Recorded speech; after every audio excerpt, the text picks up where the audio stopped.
Welcome, welcome, welcome. It's Get Real with Jack and Cindy. I'm Jack Wallace. And I'm Cindy Morrison. We did that backwards, so it threw me. I'm like, hey, you start us off this I week. literally had my brain going, okay, you know how to do this. Do it. You know, if nothing else, Jack and I have fun. We are two friends getting together, sitting around talking real estate. And if anyone's listening, we really, really do appreciate it. Thank you. We do. We hope we're helpful. Yeah, and we've been we've discussed in the last couple of weeks, like interest rates changing.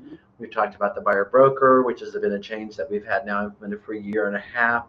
So we're trying to stay current on what's really happening in the current market, what you need to know. Mhm. And I think this is a really important thing because I'll be honest, open houses typically have always been really more about the agent getting business. Now, that isn't necessarily true with new construction. New construction is a different thing because people kind of go through new construction like a model to kind of see what they want to build, how they want to build, where they want to build. So it's like not just that house, but it's kind of like almost going to plan for their house. Sometimes that house, but most of the time that. But when it comes to the other side of it, it's always been about 5% of houses, 5%, that's a low number, have been sold at an open house. So, it's good to get exposure to the public. It was always kind of a good way to get us, but it was really us being out there shaking hands and kissing babies. Yeah, and and great, but it was never really a terribly effective tool for the seller to get the house sold. Often I've done open houses in the past, let's say prior to it, more than a year ago, year and a half ago, 2 years ago. I would do open houses to show my client who I'm listing their home that I'm trying to do everything in my power to get people to come through and see that house, whether it's marketing or holding it open or having a broker's open or whatever it is. But really, that has changed with the buyer broker agreement. It absolutely has, yeah. We talked a little bit about this last week. So if you want to hear more about that, then listen to last week. But basically now buyers have to sign what's called a buyer broker agreement in order to see a house or houses. And they are unless it's the listing agent showing it or an open house, which is why we're talking about this. Yeah. So a lot of people are like, I don't know an agent, which I'm shocked because there's a bunch of agents out there. But anyway, I don't have an agent that I want to work with. I don't know anyone. I want to interview people, but I don't want to go around to the different brokerages or call people. They can go around to the different open houses. They don't have to sign a buyer broker agreement to go see that house, and they can interview agents at the different houses to gauge personalities, who's a good negotiator, who's a wallflower. They really can tell a lot who's really into the marketing of this. Or they're going because they really do want to see that house, but they don't want to put themselves on somebody's radar. It's kind of like there's a furniture store in Tulsa that a lot of people go to. And when you go through their doors, they have famously put salespeople that you cannot walk through their door and walk through their store without somebody following behind you. I'm sure it's very effective or they would not have changed it. Absolutely. It's always been sort of like a joke that, oh my God, you have to deal with that. But so people have that feeling, I think, when it comes to a house, like I want to look at it, but I want to just be able to walk through and not sign through an agreement or, do that. So now you can walk through and meet these different agents, see different homes, and really get a feel for how someone works. So we thought we would talk today specifically about how to have a winning open house, what you can do if you have multiple open houses and there's only one of you. So let's start. And as a seller, why you want some of this to happen. Yes. So let's talk about making an open house a success. You know me. You're going to make me look shameful, aren't you? This is going to be, I am being set up. I am just telling you right now, I want everyone to know I am being set up.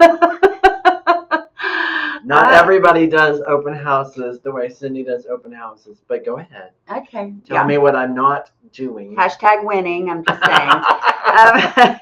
I really go the nth degree at my open houses. If I am going to spend really the nth degree, yes, if I'm going to spend 2 to 3 hours there, that's absolutely. very valuable time Amen. that I could be showing a buyer around Tulsa. Amen. Could be spending family time, but instead I'm at one of my listings or my builder's house. So I do 2 things. I strongly suggest this for agents. Blow out the marketing, show them who you are, be active and engaged while you're there. If you don't have anyone coming through your house, work on your marketing for the week. Mm-hmm. Don't waste 2 to 3 hours feeling sorry for yourself. If you're going to do an open house, look at this as an opportunity to interview these buyers walking through who may or may not have signed a buyer broker agreement. Certainly ask them, but if they haven't, this could be your next client.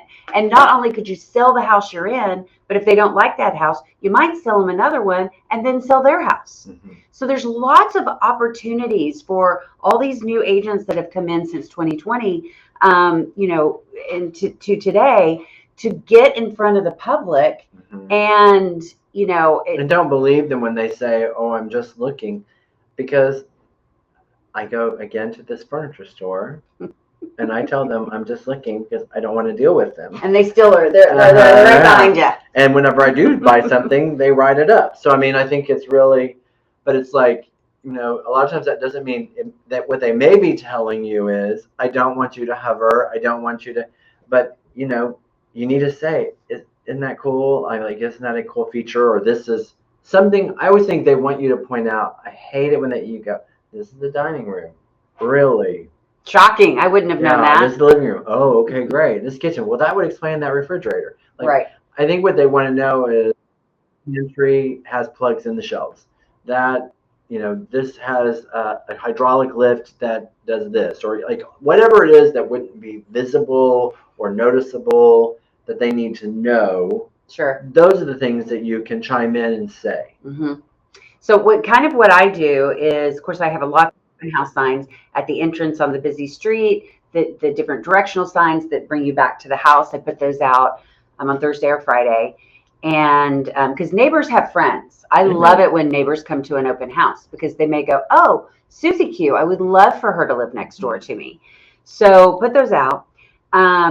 I don't do a sign-in, but we'll be cool with neighbors coming through. That's a good point. I mean, they have friends, they have family. And a lot of times they walk in and go, we love this neighborhood, but we really we're not that thrilled with our house anymore. So, I mean, you just never know. But yeah, I think it's really, people almost act like, oh, it's just a bunch of neighbors. I'm like, well, that's actually, they love that neighborhood enough to buy into it. I've even done a twilight for a neighborhood that there were a lot of people interested in there. I did a neighborhood twilight tour, so they could walk through, bring their friends and family. It led to a lot of leads. So I greet them. I'm going to put sign-in sheet that I'm going to come back to that. I have a big kind of sandwich board that has QR codes of where they can get my free guides, where they can get the property information. I have QR codes set up, again, property information, trying not to kill too many trees. Some people like the paper though, so I always have that there. I have a QR code there. See, yeah, I love it. A QR code. I love it. I love it. So, and then I generally do not follow them around the house. I am there. I'll tell them about specific features I would like for them to look, but I want them to walk through the house and see themselves there. But when they leave, if you do walk through the house, walk behind them. Oh, absolute safety-wise. Not even safety-wise, practical-wise, because when you walk into a bedroom, if somebody's already in there, it feels smaller. Ah, good point. Yeah, so you want them to walk in, and then you come behind them. Yes. Don't be creepy, but yeah, exactly. And then generally, I do now just a little. Can't call it a gift, but just a little something to take away. It might be a hot cocoa packet with a QR code for the house on one side and the QR code to get in contact with me. It might be, Give them a flyer. yeah, there you go. There you go.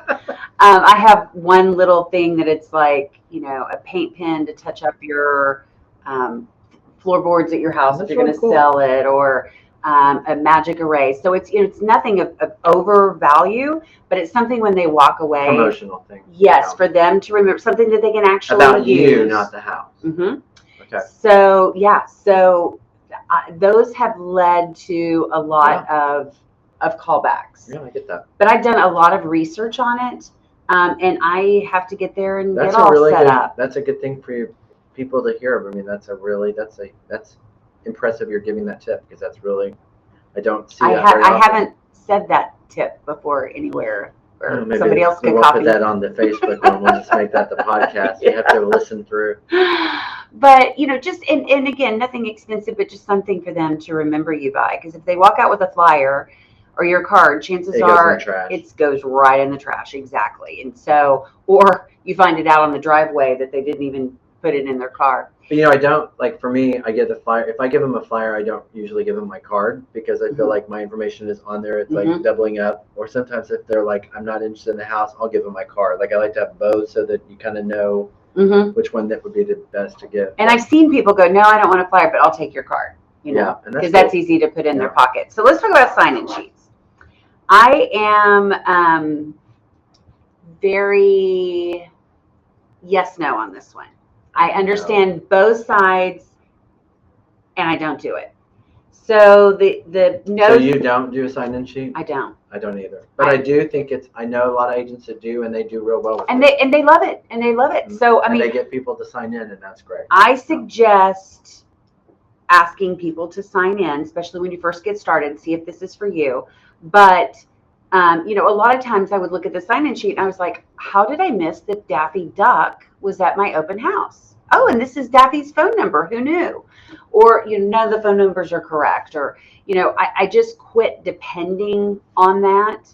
But some agents, super succcessul, and I'll give some of those tips. I just introduce myself. I hard sell myself and the house, and then let them wander and do their thing. One thing I do a lot is, you can't know everything. And instead of immediately trying to find out from the seller on something I will say, I don't know, but I would love to find that out for you and let you know. And then them giving me or not giving me, and I'll always say, here's my card, text me so I can get back to you. And then if they do, I know they really are serious. And if they don't, I kind of know where they are. No big deal. Yeah, but I do sometimes, occasionally I'll get someone, I'll be like, can you give me your number so I can get back to you? Because if I know they really, really want to know something, I'll just be like, well, go ahead and give me your number, and then I'll find that out and give it to you. So I think there's the fear of not knowing makes you look like you're not professional, but there's times when the not knowing is the way that you can start a conversation with them beyond that open house. One of the first open houses I ever did, actually, John, it was y'all's listing, and he's teaching me all the things. Oh, John was the king. My goodness gracious, could he work a room? Schmooze. So he would have one brochure out there, and when somebody said, hey, can I take this brochure? He's like, no, I'm out, but I have it digitally. Let me text it to you. Did he really? He did. So oh my God, he was so ahead of his time. He would text them the brochure. That's really crazy that he was that ahead of the time. And he said, a lot of times I hear back from them. So, I mean, that's a trick. And now I do, if I really am running out, I will actually use that technique. But I just... Which is why I like the QR code, because it links them to your website. It gives them a whole lot more information. I mean, not just from getting their information, but it gives them so much more information than just that. And then also having the sheets updated all the time, and then having it be kind of live. So I'm really wanting to get more into relying on the QR code. I use QR codes for everything. Yeah, I do find it difficult though, because I think I'm still into the handing them the brochure and so, but I need to get better about saying, there's a digital, if you want to just do your phone, it'll tell you everything. But I think sometimes people want to see the, big, And what I've also started doing is getting going on chat and some different things and compiling a real information about the neighborhood, the area, That's everything, and good. giving sort of, I call it the broken arrow, the broker's open overview, and it's kind of like, if you were to move in this neighborhood, how many miles would you be from this? How long would it take you to walk here? And it gives you those kind of things. So people go, okay, because a lot of times people are driving around, they have no idea where they've landed. Right. Yeah. Some things that I've seen with sign-in sheets, if they're done correctly and it's something you want to do, a lot of times they will hand them the sign-in sheet and say, "Hey, I would love to get your opinion of the house." Yeah. Which I love that. The things you like, the things you don't like, And it's especially with a useful. Builder, because you may be setting them up, hopefully, to build a custom home I of think the that's things very that they useful. like. So there are some different ways to make that really work for you. I've seen people do, a giveaway. It has nothing to do with people buying that specific Yeah. incentive to buy John and that I used to do specific that some where house. we would do where if you would sign, for a while we did, if you would sign in once a month, we put all those names in drawing and we would give like $100 gift certificate. Love that. Now I would actually sign in Yeah. somewhere for that. And I think part And of you it didn't is have to participate, do whatever, just signing in.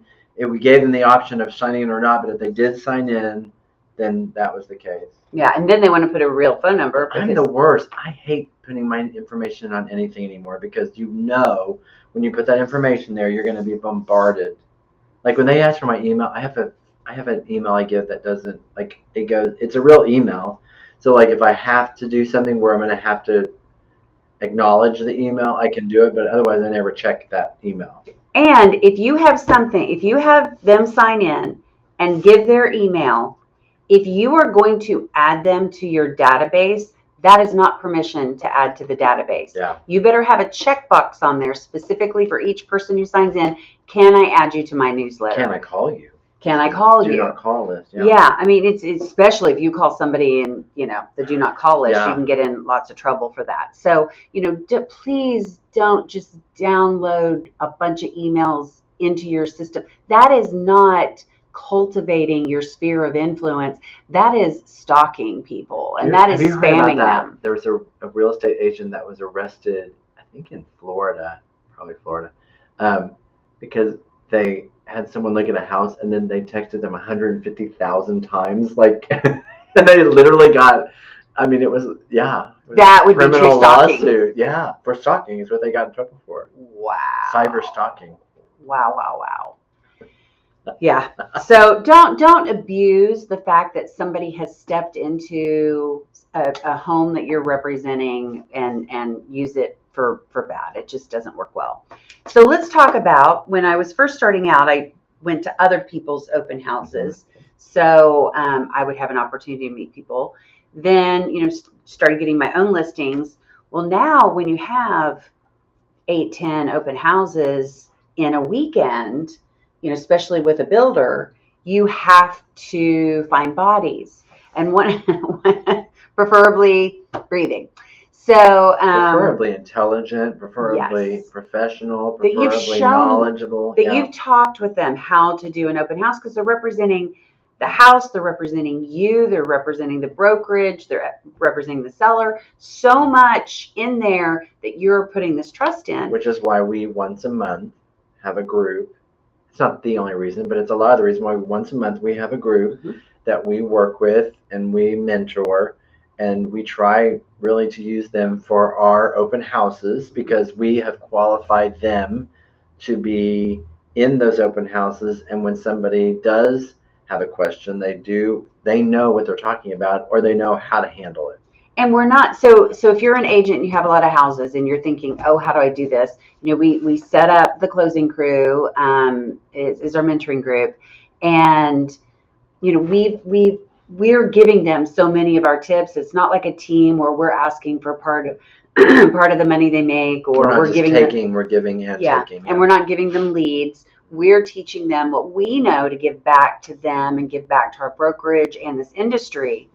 But if you are a good agent, by somebody giving you an open house that's a good open house, they basically are giving you leads. Yeah, that's true. I mean, Yep. The public is coming, think of that. The public is coming to an open house because they may be interested in buying or selling it, maybe 5 years from now. Mhm.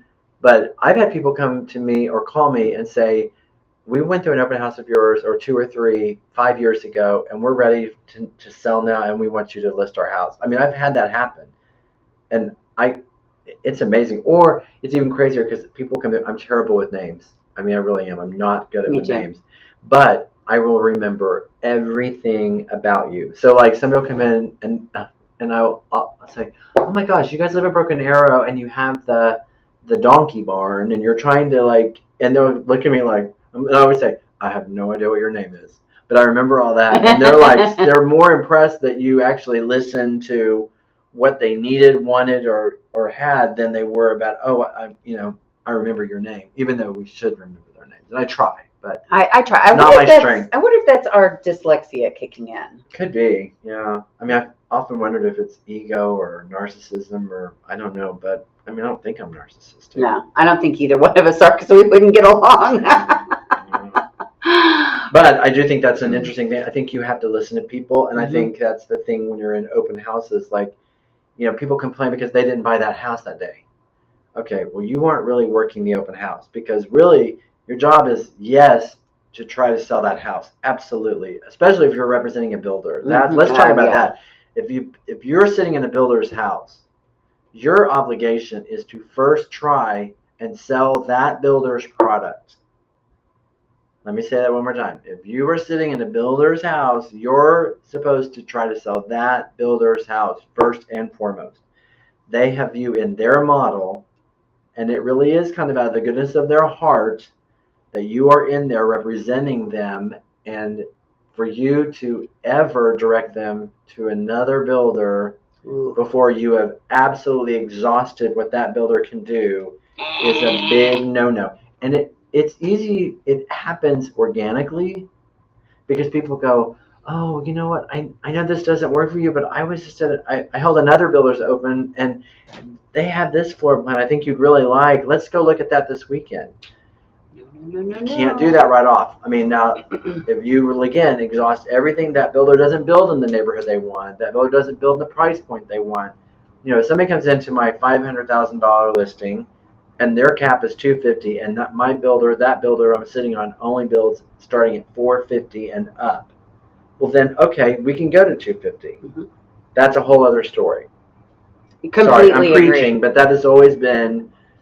I mean, as somebody who's had new construction for years and years, that has probably been the biggest thing I've had to really drive home to other agents because you just don't do that.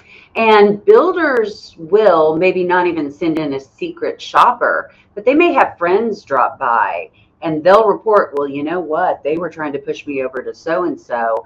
And, if you're representing that I've heard of builder builders or being in the not. house, not introducing themselves just to kind of get an idea of how the person does, pretending they're the client, and then hearing them do that with somebody. Yeah.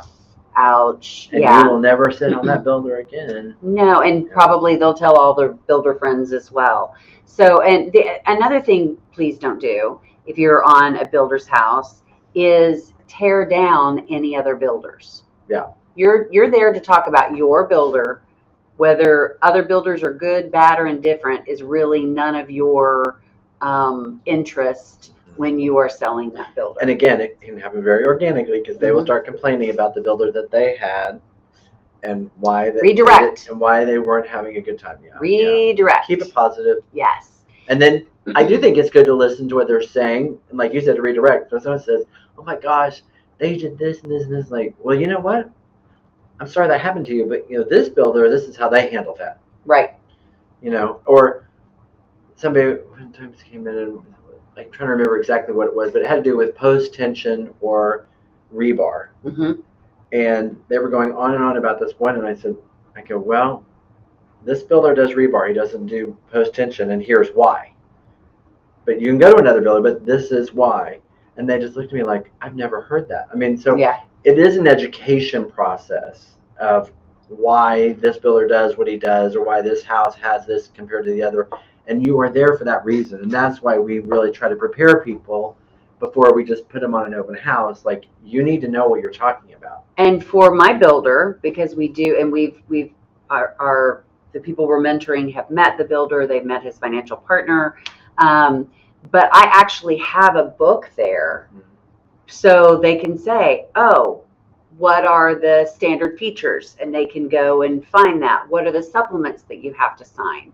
I have a lookbook there that shows all the different types of houses, outside and inside, of the different looks that they have. So I try, if you're the one representing the builder and you've got people who are helping you sit on those models, make sure you set them up for success. Yeah.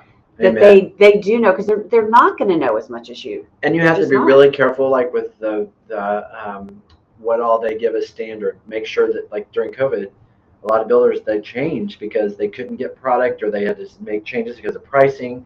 So it's like, you need to be in real time. What is this builder putting standard, and not just assuming because 2 years ago that builder did that, what do they do now as their standard? And I really appreciate an agent who is sitting on one of my open houses who calls me on Friday to say, okay, what do I need to know about the house? Yeah. Is there an alarm code? Is there this? Is there that? Do you have a sheet? I've already printed up the disclosures. Whatever it is, do that on Friday.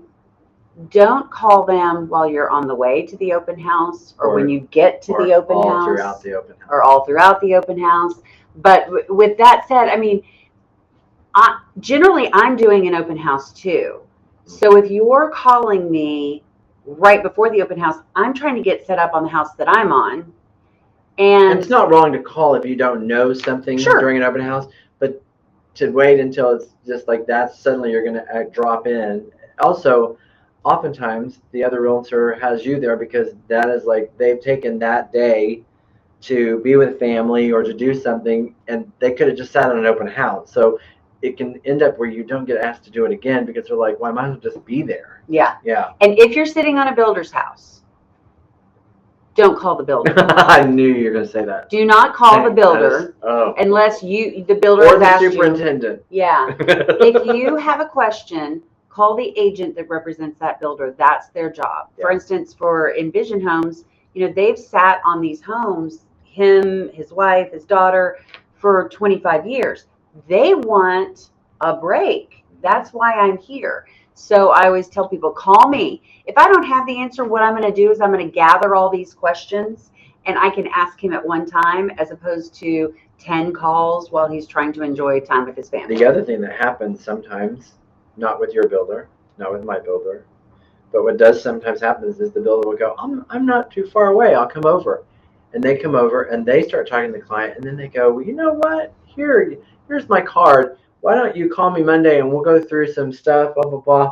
And then you never hear anything from that client. You never hear from the builder. And guess what? They built a house with that builder. Which, again, we want to say neither one of our builders would do that. Neither of ours would. But there are builders out there that will. And you gave them to them. I mean, so like, I just think it's a real, so much. And the builders really just, so many of them, again, on Saturday and Sunday, they don't want to be dealing with that, and they don't. And then also there's this, they think you should have known that, right? Like, again, get as educated as you can, because the builder's like, why would they ask me that? They should know that that's what we do. So and we have a certification which I happen to teach in our company for new construction. It's a very involved class. I've taken it. You're awesome, by the way. Thanks. It's a very involved class, and it's, I grew up, my dad was a builder, so I just think you need to know, 2x4 framing, 2x6 framing. You need to know whether it's, post tension or rebar and what that means. I mean, there's things that you need to know. It doesn't just spray foam versus it's not 2x4, 2x6 walls. I mean, there's all different kinds of things to know. Yeah, and then the thing is too, it really helps you with all. I mean, what are we selling? Houses. So, knowing how houses are built or have been built is helpful. And a lot of times we all assume things that we don't know for sure. Like, when it says wood frame or steel construction, there was a period where they were building a lot of houses with steel frame, like in Owasso.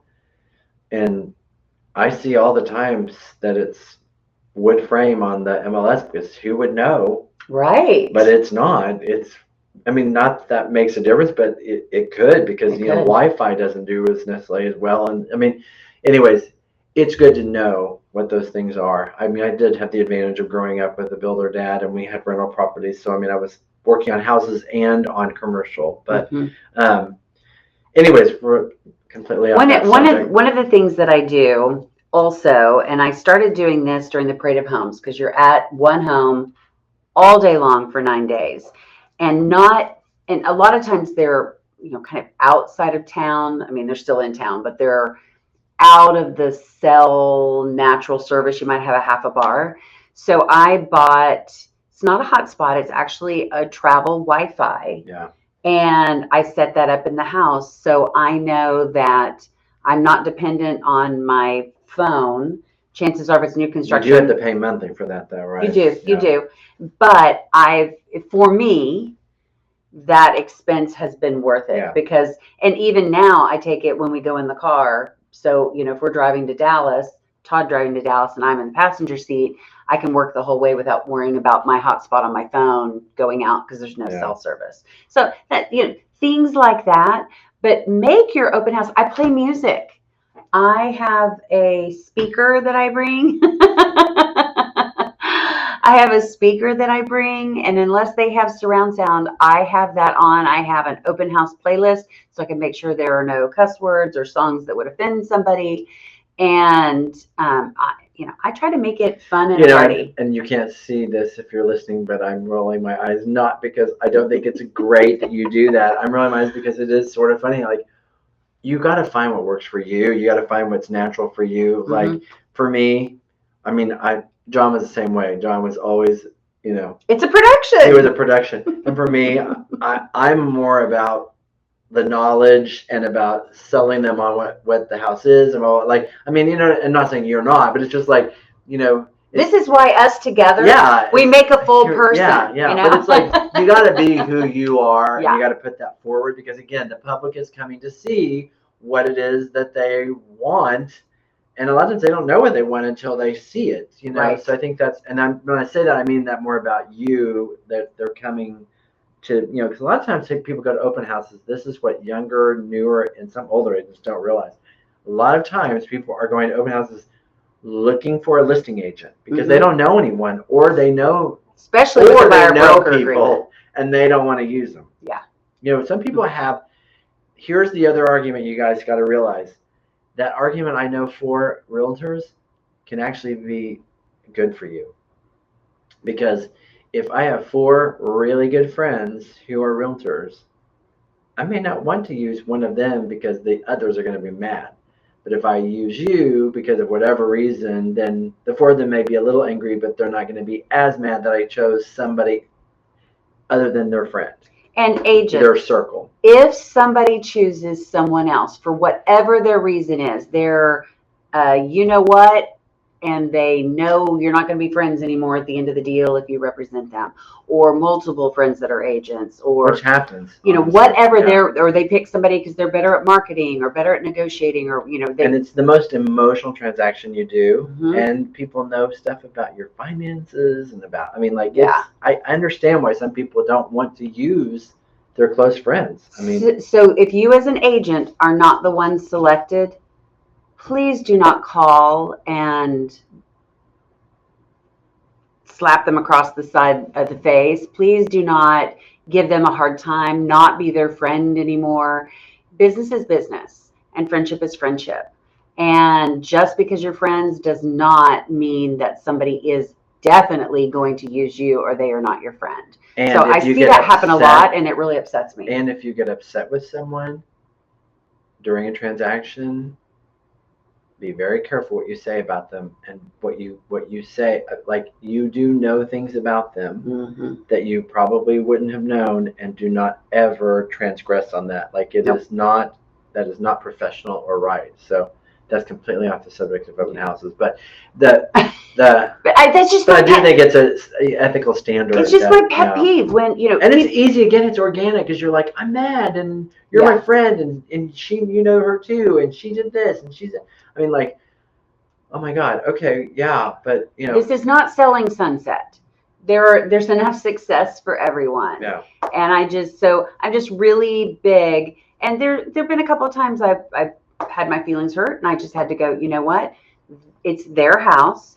The biggest thing they're ever going to buy or sell. They picked somebody that they felt like was the best person for the right reason, and we're still friends and move on. Hmm. And, it's like there's like maybe 50, I'm making a number completely up. There's like 50 cardiologists in Tulsa, Mhm. right? And there's how many people in Tulsa that could need that? There's a lot of realtors. Mhm. And More than 50. and there's a lot of houses. Mhm. So it works, and some people sell a little bit and some people sell a lot. So, there's different levels of what people want. Some people want someone who doesn't sell a lot of houses all year long because they can really focus on my house. Some people want someone who sells houses like crazy, like a machine, because I think they're on the pulse of things.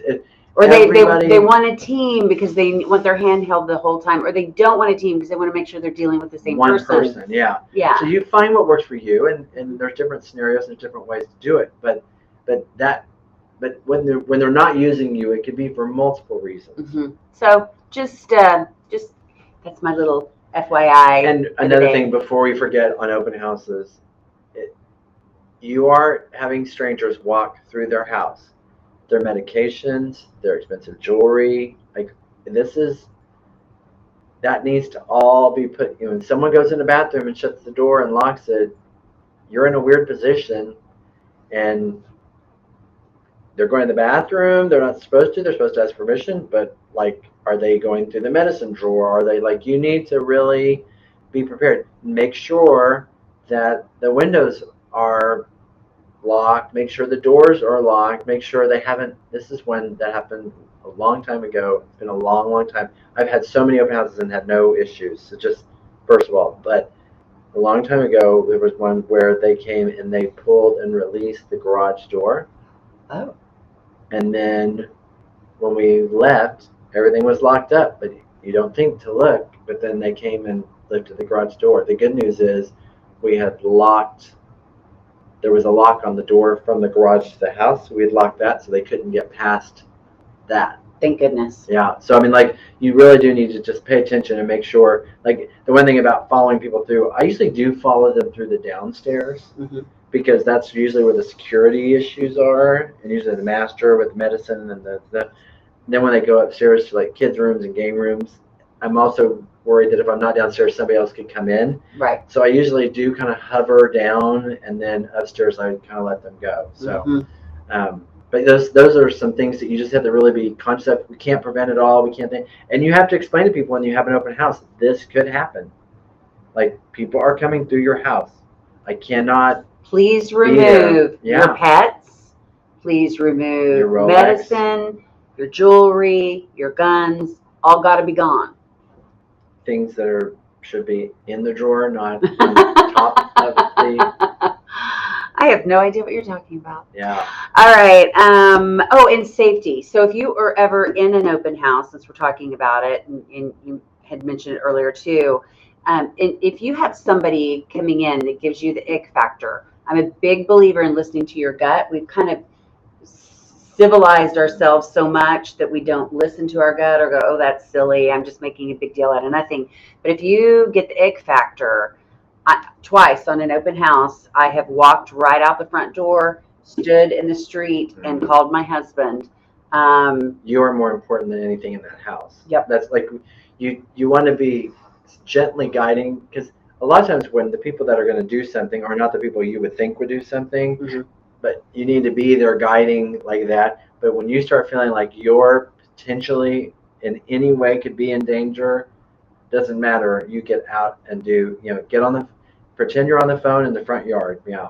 Yeah. Oh, I've called Todd more times than I can count. I'm just like, hi, yes, I would love to talk about that house, just so they know somebody else is listening in. So. I'm going to be there right now. Yeah.